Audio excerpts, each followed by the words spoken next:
For years, the forest has been sold to us as the ultimate act of cooperation. A living web where trees share food, send warnings, and look after their weakest members through threads of fungus beneath the soil. It sounds almost too generous to be real.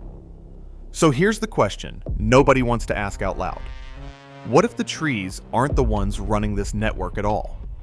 What if the thing connecting the entire forest has its own agenda, and the trees are closer to its customers than its masters?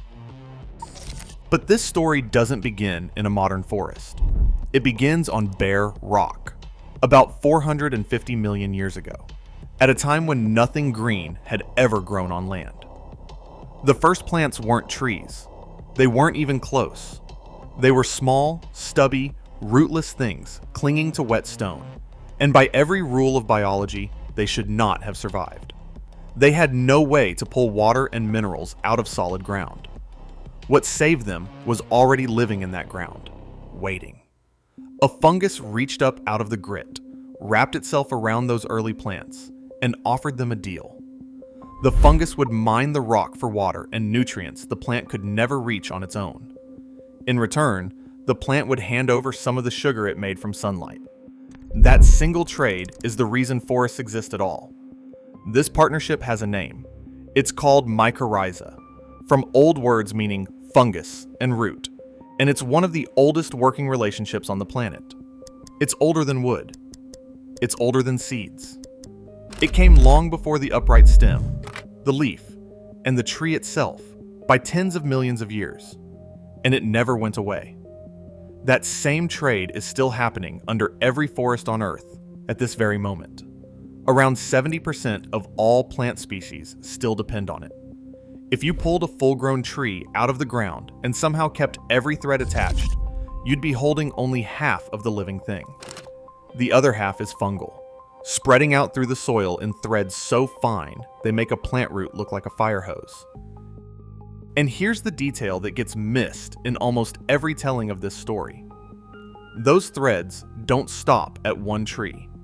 A single fungal thread branches, splits, and keeps growing outward until it reaches the roots of another plant, and then another, and another. The threads are called hyphae, and each one is a tiny fraction of the width of a human hair. On their own, they're almost nothing. Together, they add up to something that's genuinely hard to picture. In a single teaspoon of healthy forest soil, there can be up to 10 meters of living fungal thread. Not long ago, a team of researchers tried to map the whole thing. They pulled together more than 300 separate studies and over 16,000 samples of soil taken from around the world, and they used all of it to estimate the size of just one type of this fungal network. The figure they arrived at was about 110 quadrillion kilometers of thread. That's long enough to stretch from the Earth to the Sun and back again nearly a billion times. All of it woven through the dirt below us, most of it in the top few inches of soil, and almost none of it visible from the surface. Think about that for a second. The ground under a quiet, ordinary forest is one of the most densely connected structures on the planet, and you would never know it was there. So the network is real. The scale is real. And that's where the story usually turns into something much warmer. Because once people realized that trees were physically connected underground, a bigger idea took hold. If the threads link one tree to another, then maybe they aren't just plumbing. Maybe they're a channel. Maybe trees are using this network to send real things to each other on purpose. Everything from food and water to chemical warnings. The first hint of this came from a laboratory more than half a century ago, when researchers watched carbon pass from one plant to another through fungal threads, long before anyone thought to test it in a living forest. But the idea truly took hold with one experiment. In 1997, a forest ecologist in Western Canada ran an experiment that would echo for decades. She took young paper birch and Douglas fir trees growing near each other, sealed them inside clear chambers, and fed each species a different labeled form of carbon. One got carbon-14, the other got carbon-13. Then she waited 9 days, dug the trees up, and checked where that carbon had ended up. The labeled carbon had crossed over. Carbon that started in the air around the birch turned up inside the fir, and it had traveled through the fungal threads connecting their roots. Over the following season, the fir came out ahead, gaining more carbon than it gave back. That was a real result, carefully measured, and it still holds up today. Carbon can move between two different tree species through a shared fungal connection. The finding landed on the cover of a major science journal, and it was an editor there, not the scientist herself, who gave the phenomenon its nickname, the Wood Wide Web. That nickname seemed harmless at the time. It wasn't. There's even stranger evidence that the network can carry real cargo, and it's hiding in plain sight in forests around the world. A handful of plant species have no green in them at all. They can't photosynthesize. They have given up sunlight entirely, and yet there they are, growing on the forest floor, pale and alive. For a long time, nobody could explain how they survived. The answer is that they plug into the fungal network and quietly pull out sugar that other green plants paid into it. They are cheaters, living proof that carbon really can flow from plant to plant through the fungus, because these ghostly little plants live on nothing else. Over the next 25 years, that careful original finding grew into something enormous. Popular books, viral talks, and documentaries turned the forest into a kind of family. Old trees became mother trees. The story went that these elders could recognize their own seedlings, and that they deliberately pumped sugar and survival signals down through the fungal network to keep their children alive.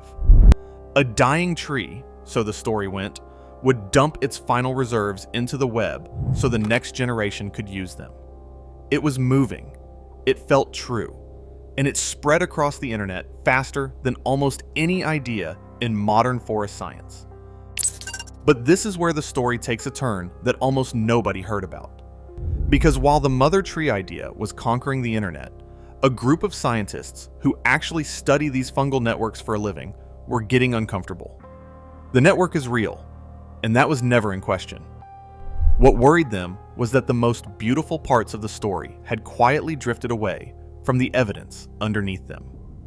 In 2023, 3 of those scientists published a careful review in a major journal, and they did something the field had mostly avoided.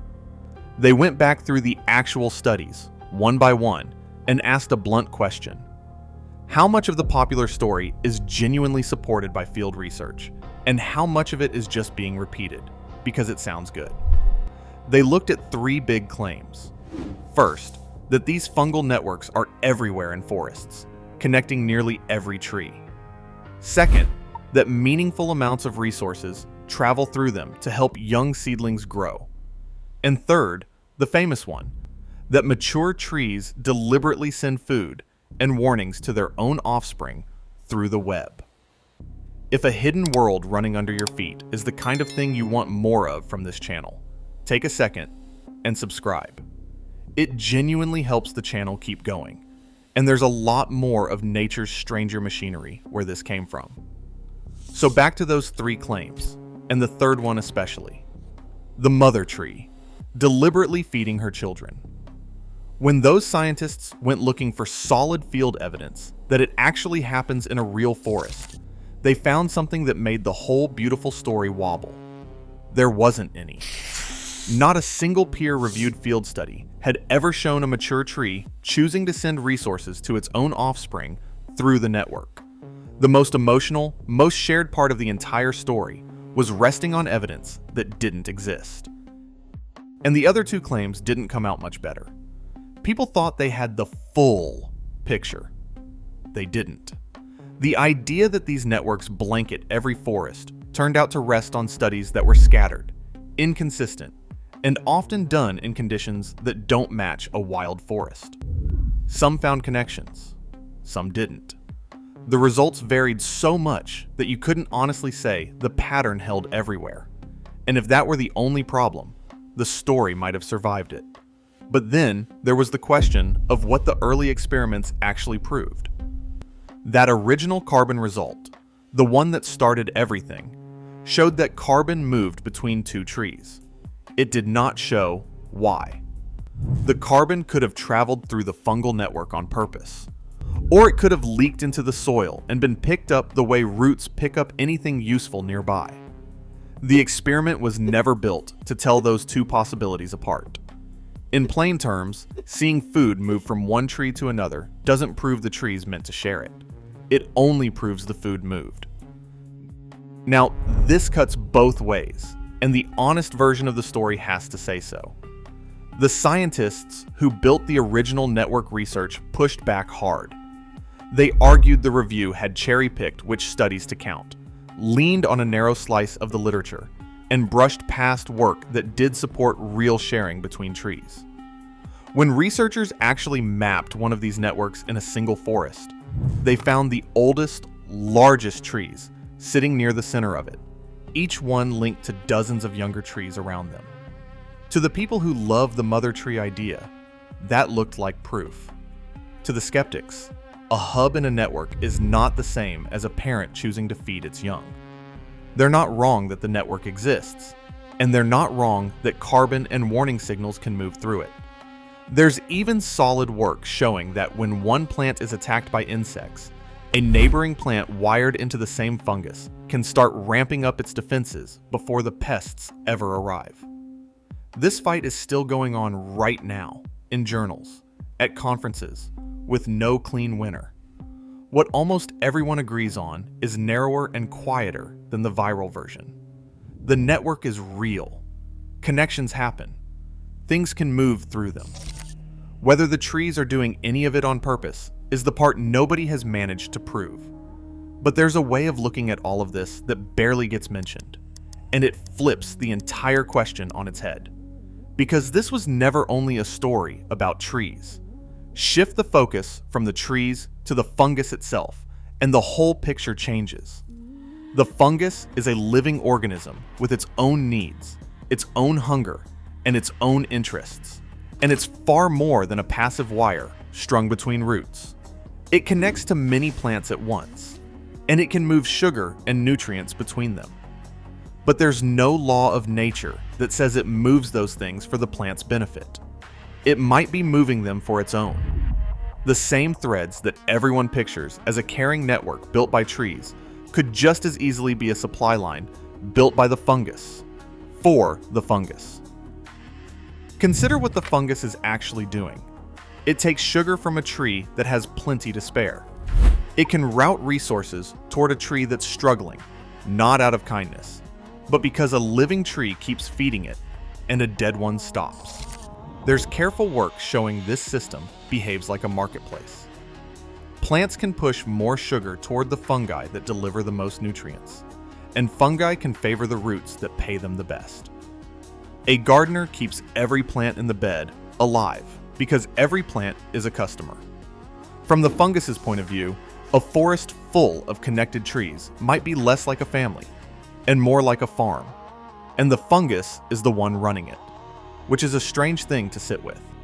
The most famous example of cooperation in all of nature might really be a story about a middleman quietly taking a cut.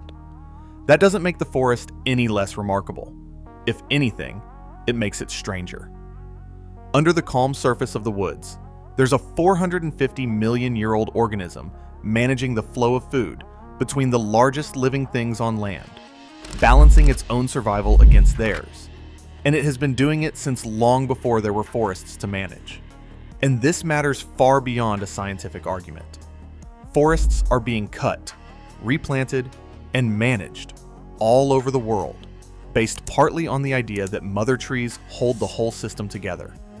Getting the story straight matters because we're making decisions that will last for centuries. And those decisions should rest on what's genuinely happening down in the soil rather than on the version that simply feels best. The real forest is more mysterious than the fairy tale, and far more honest. So the next time you stand in a quiet forest, remember the question we started with. The trees above you might not be the ones in charge at all. The real power could be running silently through the dark soil beneath your feet. Thank you for watching. If you enjoyed this video, please feel free to like and subscribe. And if you'd like to continue watching more of my videos on nature's forces and mysteries, you can click the video on the screen now.